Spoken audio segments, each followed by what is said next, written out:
ఎంతమంది ఉన్నారు ఇక్కడ? నాకు ఆయన కూర్చున్నాడు అదంతా. పోయిన ప్రభుత్వంలో చక్రపారెడ్డి సున్నిపేటలో ఒక విలేజ్ అనే రోడ్డు మీద వేసి కొట్టించినాడు. అప్పుడు చూపించుకోలేదా మీరు? విలేకరిని రోడ్డు మీద సంతే మీరు చూపించుకోలేదే? ఏడవారా మీరు? వీళ్ళ విలేకరిని రోడ్డు మీద స్పందించినాడు. పాపం ఆయన ప్రజాస్వామ్యం చేశాడు. 5 మంటలు చేపించాడు. నేను అమ్మ నియోజకవర్గంలో ఇప్పుడు మనం అధికారంలోకి వస్తున్నాయి. ఈ చక్రపారెడ్డి తిక్కబుద్ధలు కూర్చాడు. ఎన్ని మంటల్లో?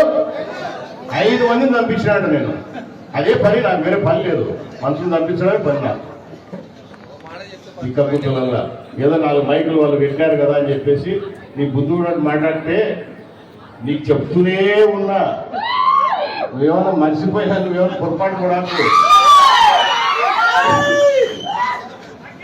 మాట్లాడితే నువ్వు నా పోచు వీకలేవు, నన్ను ఏం చేసుకోలేవు. బిడ్డ ఉండు, వెయిట్ చెయ్యి. అందరికీ టైం వస్తూనే ఉంటుంది. ఏమంత ఉగులాట పడాకు. విషయాలు కనుక్కోకుండా నీ బుద్ధి ఉన్నట్టు మాట్లాడుతుంది. ఇక్కడ ఒప్పుకునే వాళ్ళు ఎవరు లేరు. వీళ్ళిద్దరి మీద కోర్టులో డెఫమేషన్ కేసు వేస్తాం. ఖచ్చితంగా పరువు నష్టం కావా. ఎవరైతే అమ్మకి రాబాయి ఉన్నారో, చక్రపారెడ్డి ఉన్నారో, నేను తాగి చేసే తాగితే నాకు టెస్ట్ చేయొచ్చు కదా. నాకు ఏమి నువ్వు ఇస్తే రానా? టెస్ట్ చేయించుకుందిరా, నేను నిజాయితీ నిరూపించుకుందిరా, నువ్వు తాగినవా లేదా అని చెప్పేసి నేను ఆరోపణ చేస్తున్నా, నిజాయితీ చూపించుకున్నా అని పిలిచి వస్తే కదా ఆసుపత్రికి. వాడే టెస్ట్ చేస్తాడు కదా నేను తాగినా లేదు. వాడు ఇస్తాడు కదా నీకు రిపోర్టు. ఈడా తిక్క కూతురు తిక్కనాయల తిక్కమాటలు మాడితే ప్రజలు ఊపుకుంటారు. ఎవడు ప్రజలు ఊపుకుంటారు?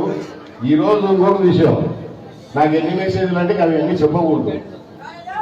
ఫారెస్ట్ డిపార్ట్మెంట్ ఎంతమంది ఇబ్బంది పడినారో మన నియోజకవర్గం తెలుసు, పక్క నియోజకవర్గాలు కూడా తెలుసు. ఏ రకంగా ఇబ్బందులు పడుతున్నారు, వాళ్ళ వల్ల సమస్యలు, అనేకమైన సమస్యలు ఉంటాయి.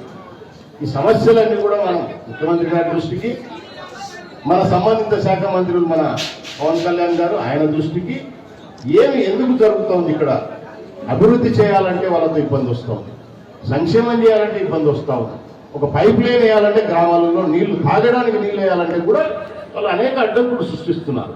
సో ఇవన్నీ మేము దృష్టికి తీసుకుపోతాం. గతంలో తీసుకుపోయినాం, ఇప్పుడు కూడా తీసుకుపోతాం. ఏవి ఆదో ప్రజల కోసము ఖచ్చితంగా ప్రజలు పని చేసి ఇస్తాం. ఫారెస్టులు వచ్చినాగవు, ఇంకోడు వచ్చినాగవు. గౌరవంగా మర్యాదగా మనం ప్రభుత్వంలో ఉన్నాం కాబట్టి ప్రభుత్వానికి తెలియాల్సిన బాధ్యత మనకు ఉంది కాబట్టి. ఎందుకంటే ఈ లంగనాయాలు ఇష్టం వచ్చినట్టు మాట్లాడతారు కదా, వెనక తెలుదు ముందు తెలుదు. అవునా? మీడియా ఉంది కదా, చెన్ను ఉంది కదా, రాసుకుంటుంటారు. మనం కూడా జాగ్రత్తగా చూసుకొని ఖచ్చితంగా ఇవన్నీ చేస్తాం. ప్రజలకు కావాల్సిన కార్యక్రమాలు ఖచ్చితంగా చేస్తాం. మహానందిలో రోడ్డు వేయకుండా అడ్డం పడినారు. వెనక బండ్లో కూర్చోయింది, మర్చిపోయారని చెప్పలేమ్మా నిన్నెటనో. ఈ దరిద్రపు నాయకులు ప్రజలకు ఏం కావాలన్నా చూడండి అయ్యా. అధికారంలో ఉన్నా మేము ఏదైనా చేయకుంటే వేలైతే చూపండి, చేస్తాము. అది కానీ అనిగమాల విషయాల మీద ఫోకస్ పెట్టుకొని అక్కడ ఏం జరిగిందో నీకు తెలియదు, కనుక్కోవాలన్న జ్ఞానం లేదు నీకు. మంత్రి గారు ప్రోగ్రాం వచ్చారు మన నియోజకవర్గానికి. నేను ఆత్మకూరు నుంచి బయలుదేరితే గెస్ట్ హౌస్ లో ఎప్పుడు మంది తాగుతున్నాయినాగా. నేనుగా శ్రీశైలమే చేరలే, దారిలోనే ఉన్నాగా. దూరణాల దగ్గర చెక్ పోస్ట్ టయానికే దాటినా. 9 గంటలకు గేటు మూస్తారు. అవునా? టయానికే దాటినా. అక్కడికి పోయినా శిఖరం దగ్గర బండి ఆపినా. ఎందుకంటే అప్పటికి 10 గంటలైంది. నాకు ఎదురుగా బండ్లు వస్తున్నాయి, రాకూడదు. కొంతమంది వదులుతున్నారు, కొంతమంది వదలడంలో వాళ్ళు ఏదో చిన్న గలాట పెట్టుకున్నారు. నేను బండి ఆపి వాళ్ళని నడిచి ఎవరెవరు డ్యూటీలు ఉన్నారో ఫోటోలు తీసుకున్నాను. ఇది నేను చేసినదయా. వాడిని మన పిల్లోడు, వాడికి వాడు ఎవడైతే నేను కొట్టానని చెప్తాడో వాడు మన పిల్లోడే. నాకు చెయ్యి ఫ్రీగా తిరుగుతుంది. ఇటు రారా సామె వాడిని కొట్టాడు, వీళ్ళు చూపిస్తాను. ఆ పిల్లోడు మన పిల్లోడు, వాళ్ళని కొడతాయా నేను? ఈ రోజు నేను కాదు, వాళ్ళనే కూర్చోవను. ఎవరైతే ఆ ఇస్మాయిల్ అని పిల్లోడో మన పిల్లోడో కాదు, లేకపోతే వైఎస్ఆర్ పార్టీడో కనుక్కోవాలి. అయ్యా గెస్ట్ హౌస్లో మందు తాగొచ్చి గేట్లు తెరసకుంటే ఎమ్మెల్యే వస్తే నువ్వు గేటు తీయవా అని కొట్టానంట. దిగి చెప్తే ఇందాక ఒక పక్క చక్రపాణి పెగ్గు వస్తుంటే ఒక పక్క అంపటరామాబు చూడాలి.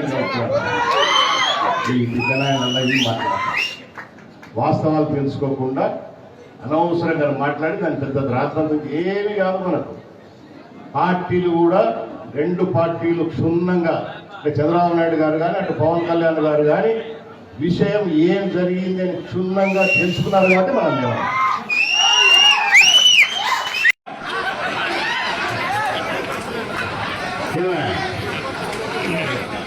ఈ చక్రపాణి రెడ్డి ఆ అప్పటి ఎవరు వీళ్ళిద్దరు గెస్ట్ హౌస్ లో నాకు పెరుగు కలుపుతున్నారా అంటే అప్పుడే కదా నేను గెస్ట్ హౌస్ లో ఇప్పుడు నేను గెస్ట్ హౌస్ లో మందు తాగి వచ్చినానంటే వాళ్ళు నా పక్కన ఉంటానే కదా. లేకపోతే ఎటు వస్తుంది నేను గెస్ట్ హౌస్ నుంచి వచ్చినట్టు వీళ్ళిద్దరు ఒక పెరుగు కలపాలి, ఒక సోడా నీళ్లు కలపాలి అంతేనా. లేకపోతే నేను మంది ఎటు తెలుస్తుంది వాళ్ళకు.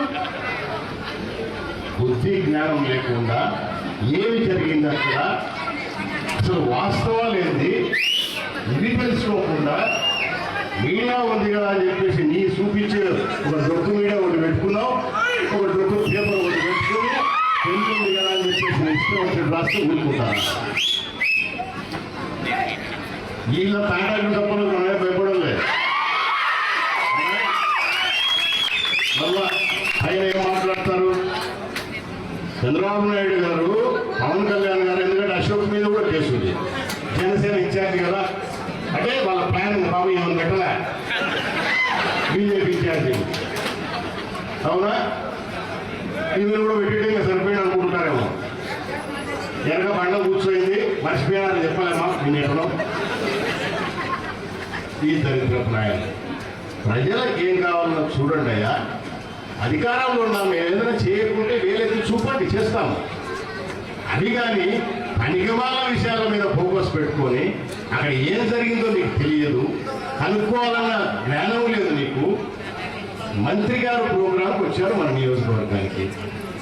నేను ఆత్మకూరు నుంచి బయలుదేరితే గెస్ట్ హౌస్లో ఇప్పుడు మంది తాగుతున్నానగా, నేను శ్రీశైలమే చేరలే, దాంట్లోనే ఉన్నాగా. దూరాల దగ్గర చెక్ పోస్ట్ టయానికే దాటినా, 9 గంటలకు గేటు పూస్తారు అవునా, టయానికే వాళ్ళు దాటినా. అక్కడికి పోయినా శిఖరం దగ్గర